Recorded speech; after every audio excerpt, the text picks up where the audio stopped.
This was a job that I really, feel like I was cut out to do. It merges a lot of my skill sets. Essentially, what my responsibility is that I need to drive the vision for what type of content the catalog offers, which speaks to exactly which niches in the marketplace that we're chasing business in. I have to develop that catalog at a expected level of quality. Clearly, I can't master everything, so I have to lean on people that I can trust to do work at the level of quality that I expect.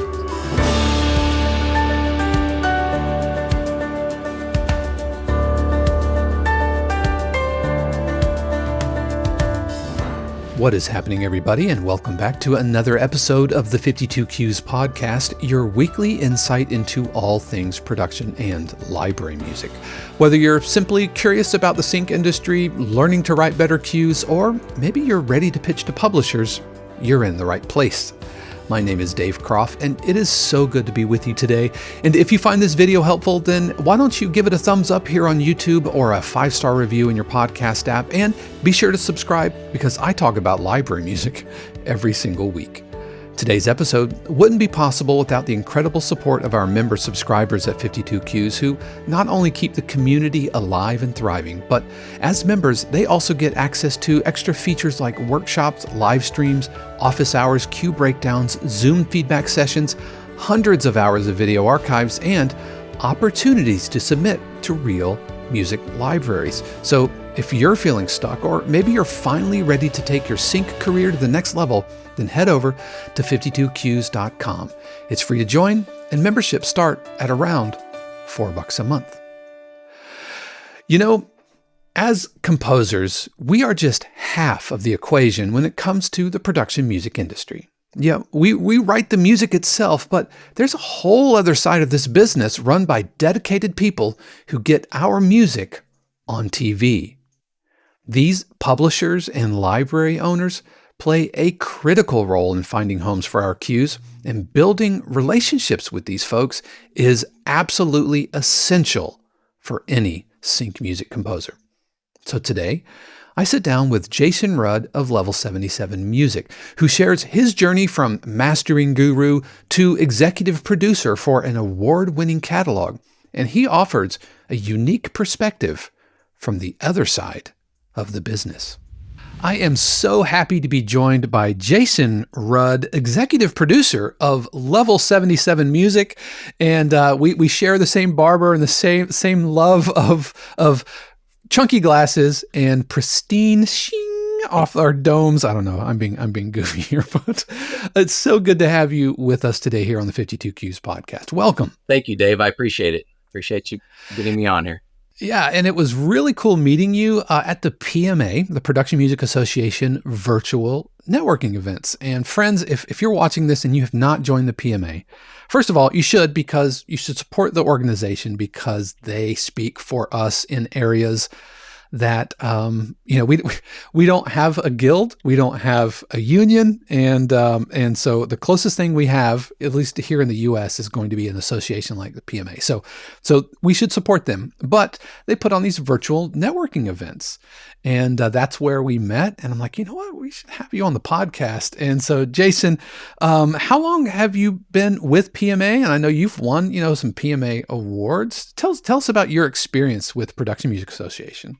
Well, in all honesty, I've only been active with the PMA for 2 years since I left First Com Music to join Level 77 Music. It's a great organization. They do a lot of advocacy on our behalf.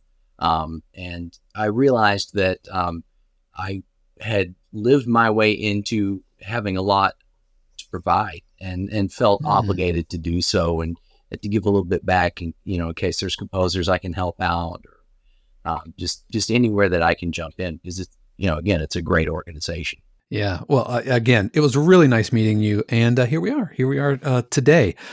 Well, before we get into your role at Level 77, one of the things I love to hear from folks who come on is how they got into production music and how they got to where they are, because you are, for many of our viewers and 52Q's community members, you're one of those decision makers. You're one of the people that composers like me send music to hopefully get into a catalog so that we can get on TV and start, having royalties and being able to make a living making music.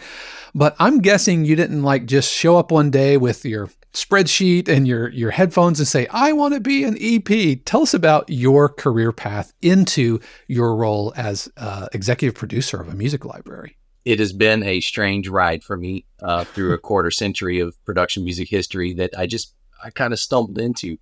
In the 90s, I went to college, and I went to the University of North Texas first to study music. And, I was a pretty capable musician in my small town. But when I landed in North Texas, I found out exactly how good those cats are. I was in drumline in college, okay. And UNT was like S tier drumline. Those were all the dudes that marched DCI and everything. Yeah. Those were that. Yeah. Yeah, they are beasts. Well, and I had actually started playing guitar when I was about 15, and my great uncle enrolled me with a University of North Texas teacher that was a 1 o'clock lap band player. And I remember my takeaway from my first month of lessons was like, God, this guy is a taskmaster. Like, this is a beating. This is not, as fun as I thought it would be. But, now I'm very glad I had lucked into that background. So I went to North Texas myself for a year and realized that while I would always have a love for musicianship and for performance, that I really wanted to work in the studio. So I changed schools. I went to the Art Institute of Dallas, and they had a associates in music business degree. And so that's what I did. I got that 2-year degree and then began working around Dallas. Dallas, a lot of people don't realize, is kind of the jingle epicenter of the world. Most of the really good jingle production companies are located in Dallas, like Jam Productions specifically. What do you think it is about Dallas? I would have thought maybe Nashville, or I would have thought, New York, but what is it about Dallas that becomes like kind of the epicenter? It's just so corporate. It just has a corporate soul, frankly. Right. It's just who the city is. And FirstCom was, again, started there as a broadcast services company. So early on, they did jingles as well. They had long moved past that business model by the time I joined on board. But so I learned a lot. When you do post-production at a jingle studio, your mastering game has to be several clicks higher. In fact, in that era, I was burning CDs to a standalone CD burner, and you'd have to manually, add your in and out times.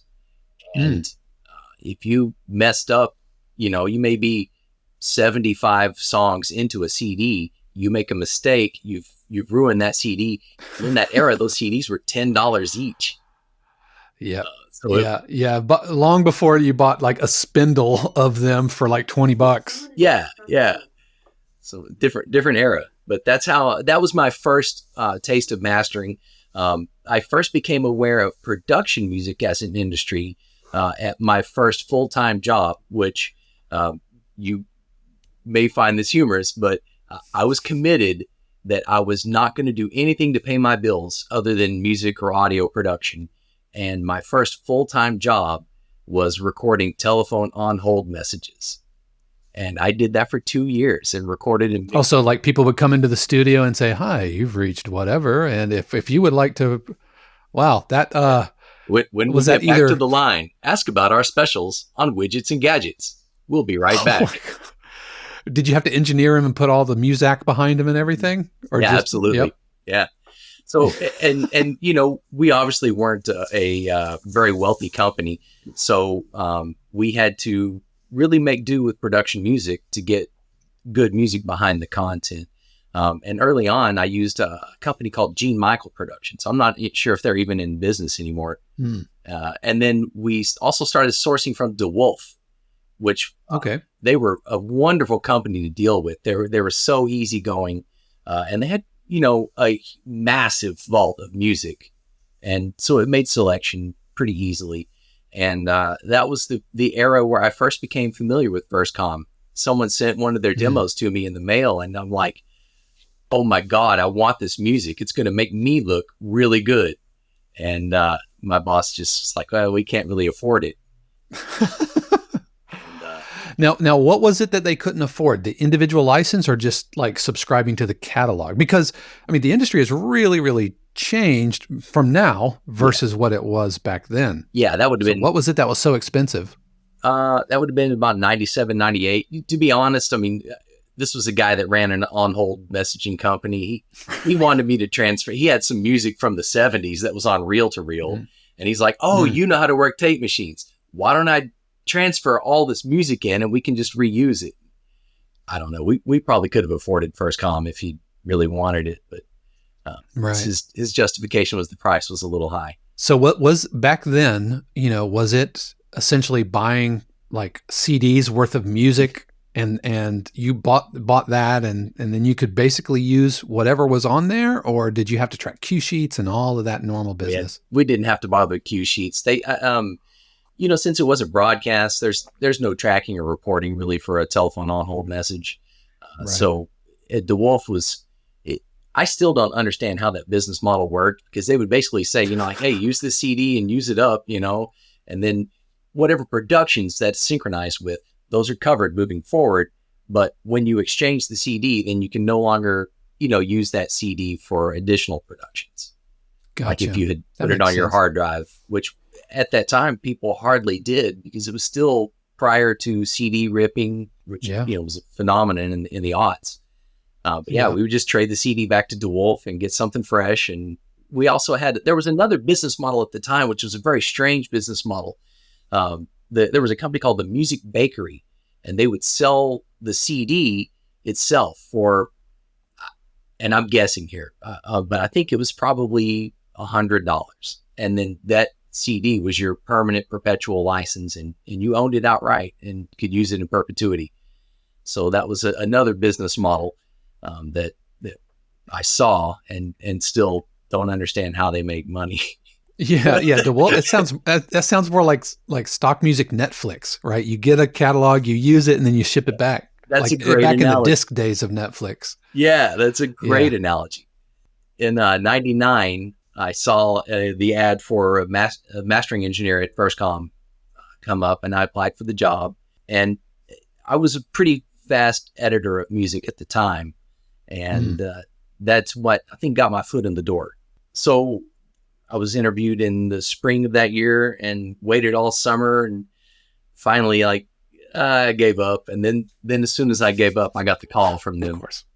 So before we move on to mastering, because I have a lot of questions, because mastering is like the dark art that really terrifies people, but we'll circle back to that. Yeah. As far as being a music editor, what does that mean, and how exactly, or what does a music editor do, or did they back then? I think the important thing for a music editor is it's like a form of puzzle solving. Each piece of music is so different.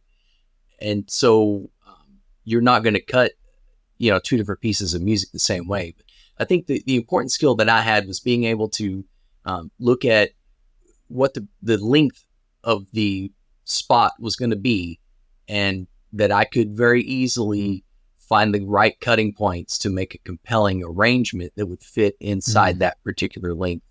And broadcast standards in the States really haven't wavered in the fact that when you purchase 30 seconds, you get 30 seconds. You don't get 30 and a half. You don't get 31, You don't get 28 and a half, right? You get 30. And then that's on one side. On the other side is I've never seen copy written for a 30-second spot that contained 28 seconds or less of copy. Like it's always 35 seconds of copy that you've got to force in there.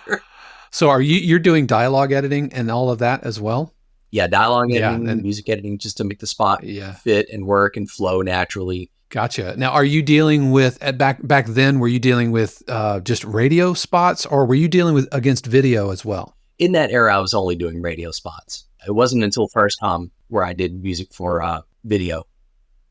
Gotcha. And did your editing chops come in handy there? And if so, did you have to get into learning video editing tools? Because the reason I'm asking is the like if somebody wants to get into music editing right now, let's say you want to go to Discovery Channel and say, I want to edit your music to match, your shows.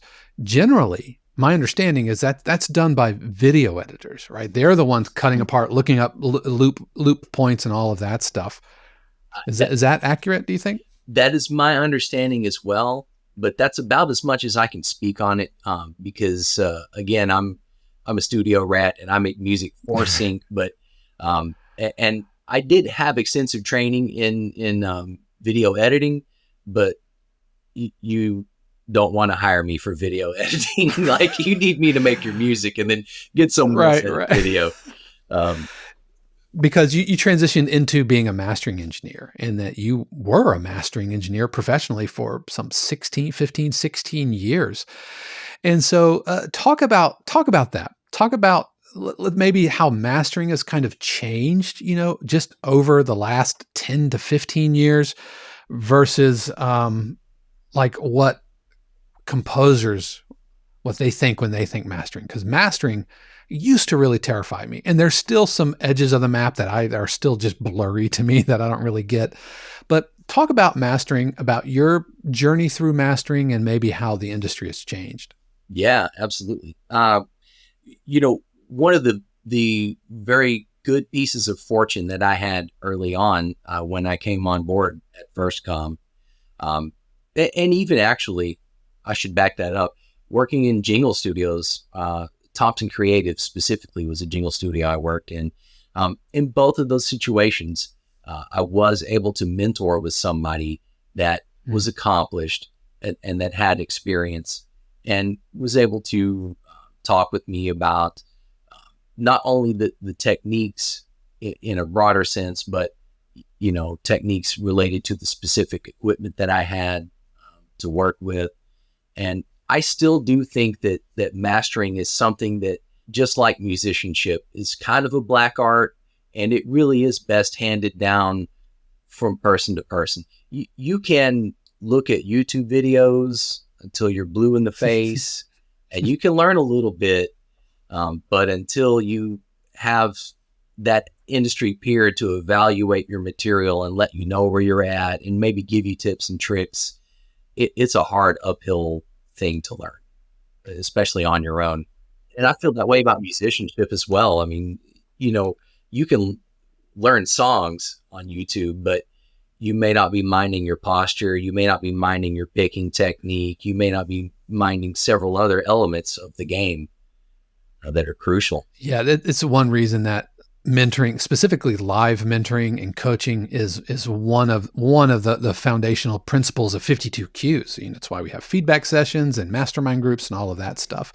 Because I think mentoring in the age of, a la carte, master classes that you can subscribe to, YouTube channels and all of that, and mine being one of them, there is still something about spending time with another human being in real time that I don't know, it really can't be beat. And 100 years ago, these would be called apprenticeships, right? And if we wanted to learn how to shoe horses, we would go work with a blacksmith and we would shoe 1,000 horses, and then we would get our own hammer, right? And so Right.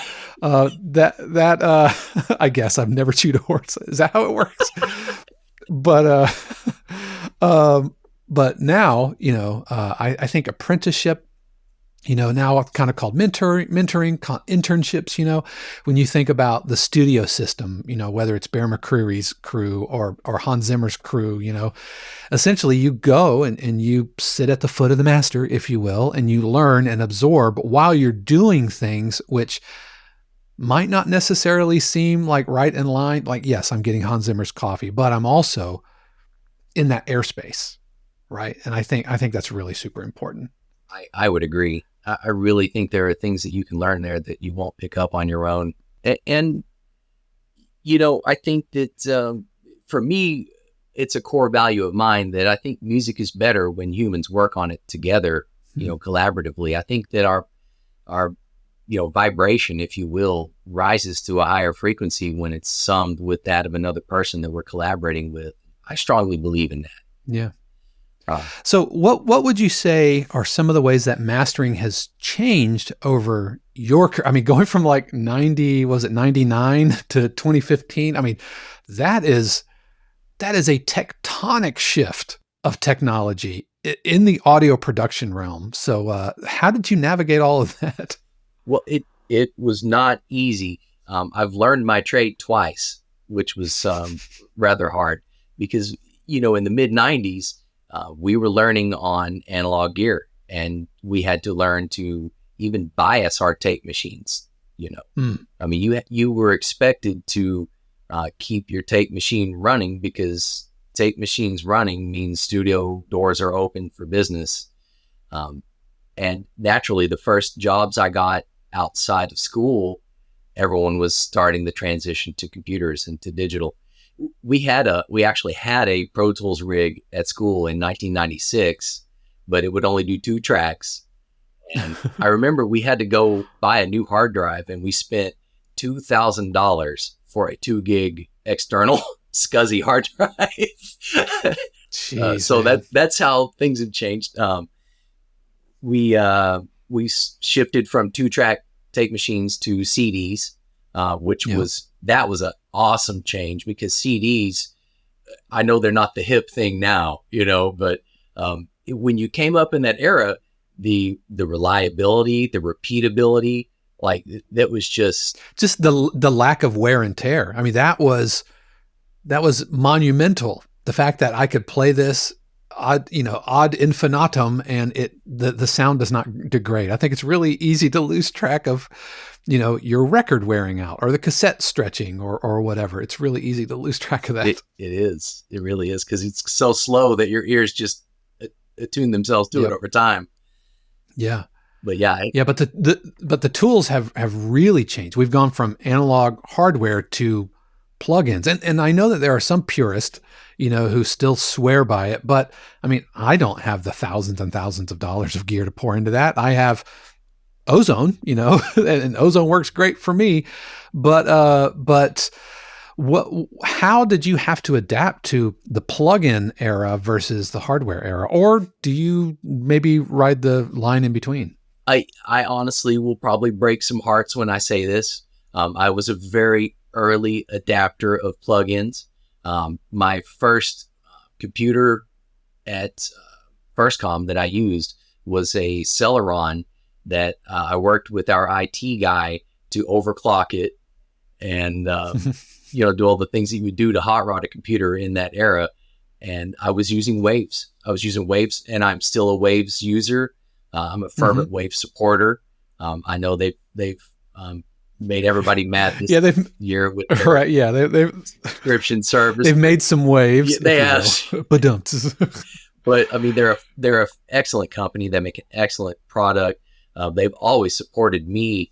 Like I don't worry about plugins. I don't stress about my registrations and stuff. Like if I have problems, I call Waves and they take care of me. And so I still, now I have the Sound Toys bundle. I'm a heavy user of PSP plugins. I think they are, those men are just geniuses and they do brilliant work. I do have a few other plugins here and there, but early on, I realized how much power you could get in the computer versus the outboard gear. And I had, outboard gear. We had a lot of great stuff at the FirstCom Studios. We had the Manley Massive Passive. We had the NTI EQ that everyone covets, like it's the blue one with the air band that everyone loves so much. Right. Yeah. So, we had gear. We had great converters. We used Lynx. I've been using Lynx converters actually for my whole career. And I still swear by Lynx. Yeah. I think it's Does the analog gear matter? I think there is an intangible to it, but does it matter enough to justify the learning curve, the cost, and all of that? Not to mention, upkeep of analog gear, and especially taking into consideration what we're doing here. We're not, and I've talked about on the channel, we're not making art necessarily with a capital A, and that's not to diminish what we do, but let's, if my music is going to go up on a football broadcast, beneath all this dialogue and beneath sound effects and everything, is the that intangible umami difference between all analog gear versus plugins, is that really going to kind of come out in the wash? I don't know. This is the question for the ages. I mean, yeah. I will be the first to say that I can absolutely tell that analog summing gives you a bigger sound field. There's more depth. There's more width. There's just a more pleasing quality to the frequency response. Mm-hmm.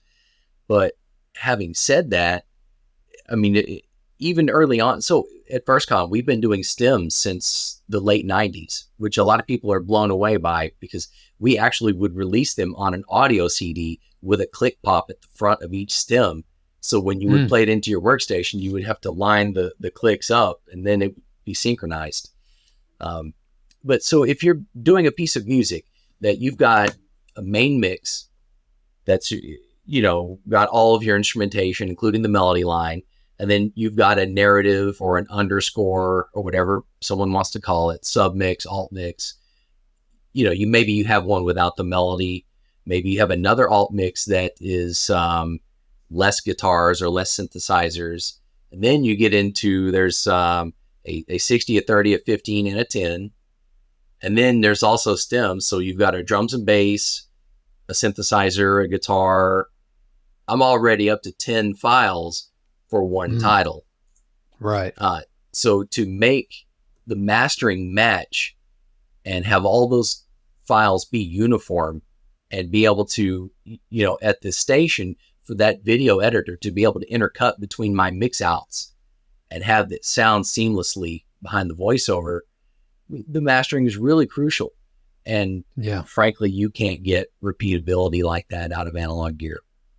That's the downside. Yeah. There's too many variables, too many, all those intangibles that give it its special flavor also add problems, for repeatability, which begs the question. And this is hopefully, you can answer this. And this has come up in the community every now and then, and I don't know how to solve it. So let's say a library is looking for stems, and we're using stems not as a synonym for alt mixes or minus mixes, but let's say they want mastered stems, just instrument groupings. So not every instrument isolated, but they want mastered stems that they can also have the option to reassemble to create the final mastered version. All right. How do you do that? Because there's no like button in Logic that does that, because as soon as you start muting and soloing things, then the dynamic energy hitting the master plugin chain is less. So the compressors aren't going to respond the same, and so what is your solution there? I'm asking maybe selfishly, but it has come up in the community. No, I'm happy to speak on it, and unfortunately, I'm only going to dig the hole deeper for you.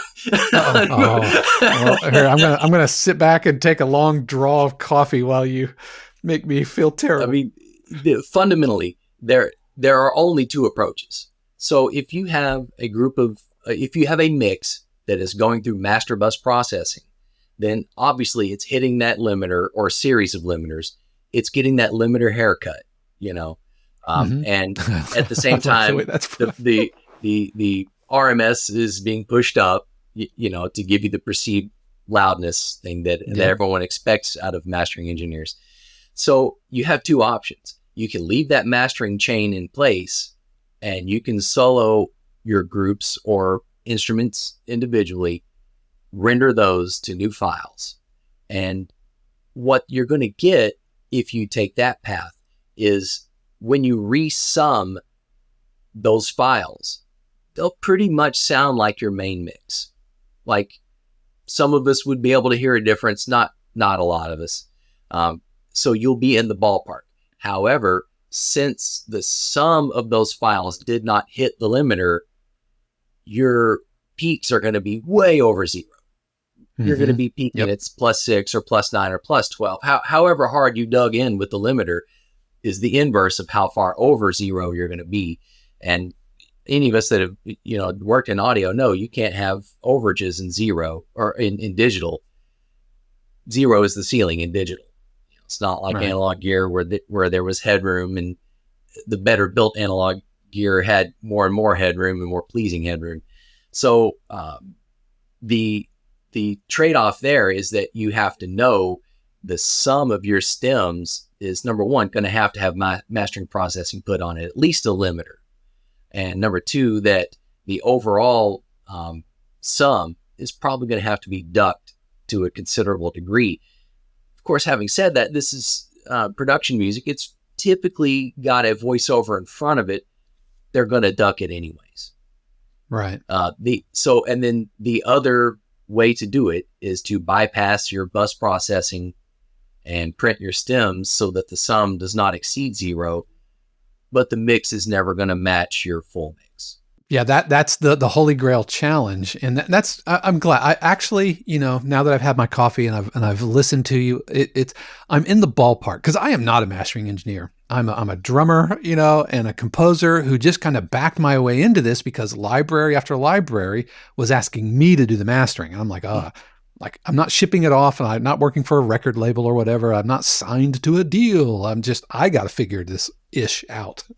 And so I knew the library wants mastered stems, but they also want the sum of those stems to equal the final master. And I'm like, that's mathematically impossible without changing something. So my advice was for folks in the community looking for this is to basically do a blanket gain reduction. Like however much you go over, just insert a gain reduction on each stem or each on the master bus -6. Usually for me, it's been about -6. And then that gets you closer than you're going to get any other way. And so at least I feel like I'm in the ballpark. So you kind of normalize all the files to the same amount under zero. Yeah, basically. Yeah. So that each individual stem isn't going to hit my target loudness, but the sum of the stems will. So they'll sound full and mastered, but the loudness doesn't get hit until you sum them all together. I would say this.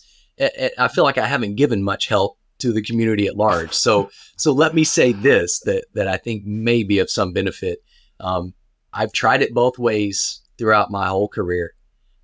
We did stems for 2 decades. So we were way ahead of the rest of the industry curve on that. Literally, no one ever complained.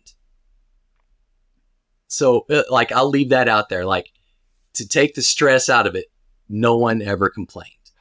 Yeah, it's not a deal breaker. No, basically. It's really not. And frankly, maybe I'm kind of hard-nosed about this attitude, but if a client of mine is working with stems, frankly, most of those guys know what they're doing. Most of those guys, once you're a video editor that is also cutting music to video at a major network or for a major or even an independent film distributor, those guys have chops and they know what they're doing and they can handle it in whichever direction you can go. So as long as things aren't distorting. Or... Yeah. As long as you don't give them a problem, they can make it. Yes. Well, thank you. And you have given it. Like I said, it tells me that I'm on the right track, that there is no like magic way. Cause I've watched all those YouTube videos. I've asked folks about it. I've asked engineering friends at Full Sail, like, how do you solve this problem? Thinking that there was just one setting that I have not, but no, it's kind of the holy grail. And so I'm good. I'm glad to know that I'm on the right track. You could, brick wall each stem and go that route if you have all day, Sorry. Yeah. Well, at the end of the day, if you're delivering an album for a library, you might be dealing with 10, 15 tracks, and each each one has multiple stems, could have 4 to 8 to 10 different versions. And so getting into micromanaging every single wave file and every single output file becomes untenable. Like you just can't wrangle all of that audio in any good amount of time. And that speaks to, like I mentioned a minute ago about why I love digital mastering versus analog mastering is the consistency. Because when you have 10 mix outs for one title, and you may have 10 or 12 titles on a record. Well, if there's 10 titles, you're already at 150 files as part of the delivery package. It's a complex thing. Yeah, if you're going in and routing every single one to a bus and muting, and the likelihood for mistakes just exponentially grows. So yeah. Simple is better. Mute, solo, put a 6 dB gain duck, and you're good. You're good. All right. Thank you, me. All right. So I'm good. All right. Changing gears. Because I could talk about this mastering stuff. I feel like I'm sitting at the foot of a Jedi master who knows so much more about it. But I really want to talk about your work with Level 77. Okay. And we'll have a link to Level 77 music, and we're going to have a link to Jason's LinkedIn and all that stuff. So you can check out his resume. It is impressive.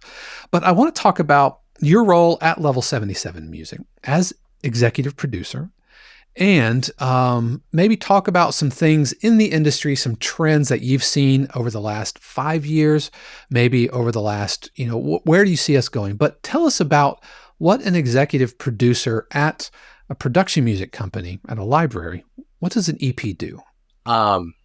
It's a lot. This was a job that I really, feel like I was cut out to do.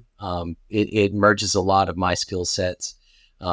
Essentially what my responsibility is that I need to drive the vision for what type of content the catalog offers, which speaks to exactly which niches in the marketplace that we're chasing business in. I have to develop that catalog at a expected level of quality. Clearly, I can't master everything. So I have to lean on people that I can trust to do work at the level of quality that I expect. But essentially, I pick the concepts. I develop an annual plan for the year. It is a framework. There are opportunities in that plan to pivot on a project or try something new. But in general, I know mostly what albums I'm going to produce. I have to manage the budget for those records so that if I go over on my vocalists on a record, then I've got to find a way to get another project done a little cheaper to kind of offset that. So I sort of rob Peter to pay Paul in that regard. Right. I oversee the delivery schedule. So I'm the one basically writing everyone to say, hey, we need this record for the, we need this basketball record has got to be out in January so that it's ready for March Madness. Right. Or this Christmas music has got to be done in the summertime. I every year I'm jamming to Christmas music for at least a month or two in the summertime, and people think I'm crazy. But it's got to be, released by September so that the spot producers and all content producers have it when they're ready to start October. Yeah, like every Christmas commercial you've ever seen was shot in the fall or in the summer, like when it's hot outside. Yeah, and so you got to backtrack about 6 weeks was when the music was done for that to be shot. Yeah. So I have to manage the timing of it. There's just a lot of thought that goes into it, a lot of planning, a lot of details, and a lot of management. I use several different Google Sheets, honestly, because they're just simple to share. I use a project management portal where the actual product comes in for my review, and for notes and feedback, and for whatever changes need to be made. And so you're providing the mix notes and the feedback and the back and forth with the composer submissions? Yes. Right And on. so I'm producing about 40 albums a year. 25 or 30 of those are vocal albums. The rest are instrumentals. Um, we we don't lean as heavily towards, say, for example, film scoring. Um, Mm-hmm. we're a lot more contemporary library. We are very heavy on vocals. We're very good at vocals. Um, our library owner, Patrick, he came from a background where he did, for decades, he did custom production, mainly for cheerleading, Oh yeah. which is how he built up his business before he started this one. Like all these sides of the industry you don't realize like needs music. Of course, if you go to like a cheer competition, that music had to come from somewhere. Like the on hold music that you're waiting for AT&T representative will be right with you. Your call is very important.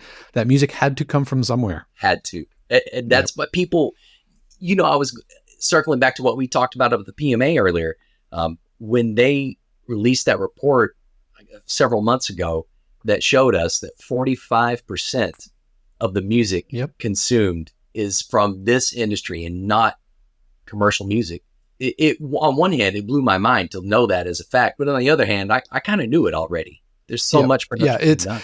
Yeah, we like to think of like something on Netflix or something on NBC or football music. That's one thing, but it's really easy to lose track of how, whether you're shopping for groceries or on hold or at a theme park, that music has to come from somewhere. If you're watching a DIY video about how to build a workbench, that's right. How to cook something or a makeup tutorial. I mean, it is really endless. Yeah, a walk around video for a car dealership or whatever. Yeah. Yeah. And so your role as an EP reminds me of kind of like the way an executive producer for a television show would do. Like, okay, so you have to get like boom operators and dolly cranes and for this episode. So your next episode is going to be a bottle episode with low makeup budget, right? You're not doing any prosthetics or anything or stunts. So it reminds me a lot of that. Well, I did have a couple of questions that came through the community that I'd love to float by you, especially as somebody on more of the 30,000 foot view, because, we're here in the trenches, as composers, we're like grinding and we're always asking, what do libraries need? Now, before I let you answer that, I just want to tell our viewers and listeners, it's not the best strategy, I don't feel, to chase trends, because I feel you should do what you do best. That having been said, I think it's important to know kind of where the industry is leaning. So just with that caveat on front, I don't want you to answer this question because I want my viewers and listeners to just go write a bunch of whatever you're about to say. But where do you see the trends in the larger production music space and or like what does a level 77 need more of? Where do you see some of the gaps in the industry? I would say right now there are almost no gaps in the industry. There is first of all, there's a massive glut of companies that do what we do. There's a ton of competition. People are doing every style and genre imaginable, whether it's instrumental production, whether it's scoring, whether it's vocal production. There are so many people handling so many niches. I feel for a composer starting out, because it would be very hard to find your sea legs. Like, okay, I'm good. Maybe I'm good at, 3 or 5 specific niches. How do I get enough work in those, niches? I know it's hard. I have nothing but respect for the people working in the trenches to supply this material. It's tough. I don't mean to be discouraging, but it's if it's truth, then it's truth. Well, I'll be blunt.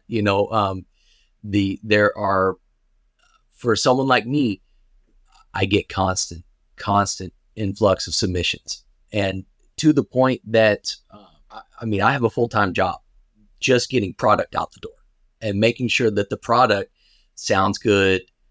Make sure the art looks good, make sure the metadata is correct so that it can actually be found, because, and not to overstate it, but if your metadata is not right, you shouldn't even do the music. No one's going to find it. you know. Yeah. It might be the best cue in the world, but if it can't be found, then it's going to be the best kept secret in the catalog. It just lives on a hard drive. I mean, kind of the secret's out. Like production music's no longer this kind of unspoken segment of the industry that not a lot of folks know about. With the internet, I think especially, COVID. I've been in the industry about 10 or 11 years, specifically focusing on production music. And I feel like COVID really pushed it to the front because now suddenly all these musicians, film composers, game composers are all sequestered inside and looking for, oh my gosh, how can I make money with my music? And production music, back end, royalties, sync, the whole sync industry kind of was exposed as a viable way. I mean, this YouTube channel exists largely helping to educate composers, just like me and you, looking to make a living making music. Now, I've never tried to sell a dream. I've never made any promises or anything. And it is a competitive industry, but I feel like the secret's out. What I could give of value is there are about a three-pronged approach that I would stress that is a reliable thing. Number one is that you can always improve your composition techniques. And if you're getting into this business, you have to realize that, and this, I'm speaking to the people that are maybe self-taught or maybe have a little bit of informal training, you're competing against the graduates of all these major composition schools. Berkeley graduates a whole nother segment of people every year. Whole new batch. University of North Texas graduates a whole nother graduating class every year. And those people are trained in composition and they have the skill set to know how to reverse engineer a piece of music, So I would say that make sure and take advantage of all of the composition tools that you have under your belt for composition. Now, setting composition aside, I would say the same for production. Maybe you're a great composer. Maybe you are that graduate from Berkeley that, understands very advanced music theory and knows how to use a secondary dominant to get to a parallel right. or, some other stuff like that. But maybe you don't know how to get a good gain stage, well, then they need to work on the production side of it. I actually had a executive producer that I worked under tell me one time, point blank, he said, "I don't care how it's written. Does it sound good or not?" And he had a composition degree. So Yeah, I've heard some amazing pieces of music that were either poorly programmed or I think some in the academic world, you kind of get used to the way Sibelius and Finale MIDI sounds. Yeah. You just get used to it and trying to pass off a Sibelius render and it's man, you aren't doing yourself any favors at all. Well, and then that's the third prong that I was going to focus on is once you've got your composition game down, once you've got your production game down, that's great. From there, I really still believe in the human element of this whole thing. First Com really did very well for a lot of years advertising themselves as real music. And they really did mean it. And that was one thing that I loved about working there is that, my very first project that I ever did for First Com, I noticed, sports, they love metal on sports. I mean, hockey especially wears it out. And so this was, early aughts. I went to our executive producer. I'm like, say, we don't really have any really gritty metal. We don't have anything that sounds like Pantera or Metallica or, any of those bands. And so he made me, write up a proposal and do my research and present that. And I got my proposal accepted and I produced the first real metal record that First Com ever did. And, these are guys in the bedroom studios laying the guitars. It's either DI'd, it may be mic'd, but, in that era, it was probably guitar rig. But we rented a studio and we paid to hire the drummer from King Diamond, who I can't remember the man's name, awesome drummer, and spent a whole day in the studio ironing out 10 songs worth of live drums. And I really feel like that makes all of the difference. Yeah, putting a recorded human element, and especially in these nascent days of AI, and we're all kind of scratching our heads like, okay, where's this going to go? And how is it going to kind of cannibalize our industry? And so putting a human component on every track, I think is, you're absolutely right. And it reinforces what we've been talking about here. I firmly do believe that attitude and philosophy is still going to serve me through the AI era, because a computer can do a lot, but human beings are so wily and unpredictable and can do such incredible things that they don't even know they can do until they're in the moment and part of the vibe in the room. And that's where you get that vocalist to push that extra 5 or 10%, right. and how would you program something like that? You can't. Yeah, I think AI will try, but I think humans, I think the uncanny valley will get wider and wider, and we will increasingly be able to suss that stuff out. I believe it'll get good, but even today, you can't look at like Polar Express and not kind of get creeped out a little bit. I think sonically that's gonna carry forward too. I don't really have much to say on AI, but it is, on my mind, and it should be on your mind. Well, it absolutely should be. And the last thing I want to say is the human element when it comes to relationship, and circle all the way back to the PMA, because one of the things that you've started doing, it's called Sync ATX, which isn't a virtual thing. This is a flesh and blood, go share airspace with another human. This is a meetup group that you have in Austin. Yeah. Yes. Yeah. So tell us about Sync ATX and how that came about, and some of the advantages that you're seeing. Absolutely. It started actually with Level 77's owner, Patrick, started this Sync South in the Atlanta area. And we recognized early on that there is a lot of business that is outside of the coasts. There's a lot of production being done throughout the South and the Midwest. And so Patrick's aim was to bring people that were very disconnected and disparate, I guess would be the word, together and get them networking and get them learning about each other and learning about the work everyone's doing. And just with an attitude of, a rising tide raises all boats, I guess. And he's had quite a bit of success with it. And so we talked about it and decided it would be a good idea to do that here in Austin. And I was very happy to get it rolling. So we've had 3 of these meetings so far.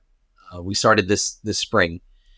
And it's been very rewarding. Immediately, the very first meeting, that week, I needed a female soul singer for 4 songs that I was doing for a custom project. So time was of the essence. I had one person that I had thought about contacting, but I knew it would be a disconnected sort of thing. I met a vocalist at the first Sync ATX, hired her that week. She was able to do the tracks, send them back to me immediately. So right away it worked out for me. But essentially what I'm trying to do is just create a monthly space where people can meet in person, have a cocktail, network. It's just is it like at a restaurant or whatever? Yep. Super informal. So it's not like you're going to a conference room and none of that. No. I'm trying to keep it free because, there are people in this industry that aren't exactly rich. And so I want it to be inclusive for them. And it's been a lot of fun. I have found, and this is a truth about life, is that the way to really know something is to teach it, as you probably know well. Oh yeah, oh with sure, your background. Yeah. I learned Logic Pro the moment I had to start teaching it. Right. So, having composers pepper me with questions like, well, how is this business deal good for me? And should I maybe petition for a different arrangement? Or how do I do the cut downs? What are the specs that people at a library expect out of me? And I was able to sit down with a composer and iron it out. Like, look, these are the steps, these are the parameters that they're looking for. And I mean, that's helped him make more money, Yeah. Well, like you said, rising tide raises all, but paying it forward, believing that there's room at the table for everybody, and that, one of the things we say here at 52 Qs is together we are better. And it's that, giving of yourself, I think, is so important, because you might end up being a catalyst for somebody else's entire career, and you might not ever know that, right? You might not ever know that, but just knowing that you are putting good positivity out in the world, especially in a career, in an industry, entertainment industry, which can be somewhat cutthroat. I think it's just good karma, for lack of a better word. A lot of people will acknowledge there's a lot of gatekeeping in this industry, and a lot of people being deliberately shut out. And I just don't like that. So I'm going to spend my time trying to circumvent it in my own little way as best as I can. Yeah. Just like you did here, reached out and we connected. You were super generous with your time today. Jason, thank you so much. And again, we'll have links to Level 77 and links to his LinkedIn, so you could connect with him. But Jason, really appreciate you. Thank you so much for joining me. Thank you for having me, Dave. It's an honor. Once again, a huge word of thanks to Jason for joining me on the podcast today. And of course, we're going to have all of his links in the description below, so be sure to check all of those out. And also a huge word of thanks to the member subscribers of 52 Qs who pay their actual real life money to keep all of this going. So if you like what I do here, don't thank me, thank them. But if you want to learn more about how you can help support 52 Qs and also keep us 100% community supported, where you're not going to hear any embedded ads for plugins or mattresses, then head over to 52qs.com. We have plans starting at around $4 a month. But that's going to do it for me this week. You definitely want to tune in next week, where I am joined by Mrs. 52 Qs herself, Shannon Croft, where we are going to be talking about gratitude and grace and forgiveness, specifically grace and forgiveness in the professional world. So join us next week for a very special Thanksgiving episode of the 52 Qs podcast. But again, that's going to do it for me this week. I hope you've had a stellar week, and just know, friends, that I know and trust and believe that the universe has amazing plans just for you. Until next time, peace.